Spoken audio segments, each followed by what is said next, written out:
Hello, welcome to this lesson of the Linear Algebra Tutor. What I want to do in this lesson is begin the discussion of eigenvectors and eigenvalues, and I want to give you a little motivation.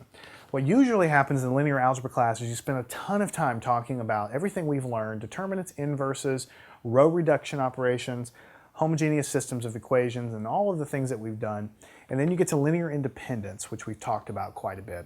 And basically we get down to the point where you get down to the point where eigenvectors and eigenvalues are covered, and they just dump you right into the chapter on eigenvectors and eigenvalues. And you don't really have a good idea why it's really useful. It's not too hard to mathematically figure out what they are, but it is, I think, worth taking a second to understand at least one example of what they might be useful for. First thing is, I will say, eigenvectors and eigenvalues, they show up all the time in all branches of science and engineering.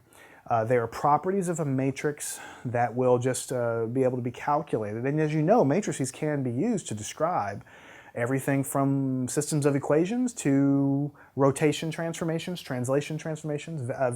Matrices can be used to describe vectors, for instance. So there are lots of applications for matrices, and because eigenvectors and eigenvalues are properties of matrices, of course, those eigenvectors are going to pop up everywhere. But I'll give you a little bit of a motivation. Eigenvectors are extensively used in quantum mechanics when you get into more advanced physics. The different states of matter, looking at hydrogen atoms and other atoms and the various energy states, they're all describable in terms of eigenstates or eigenvectors of the system. You get into eigenvectors in control systems, electrical engineering. You use eigenvectors extensively in differential equations. If you've ever taken a differential equations course, or if you plan to, you're going to get into eigenvectors about halfway through your class. And eigenvectors are used in solving systems of differential equations.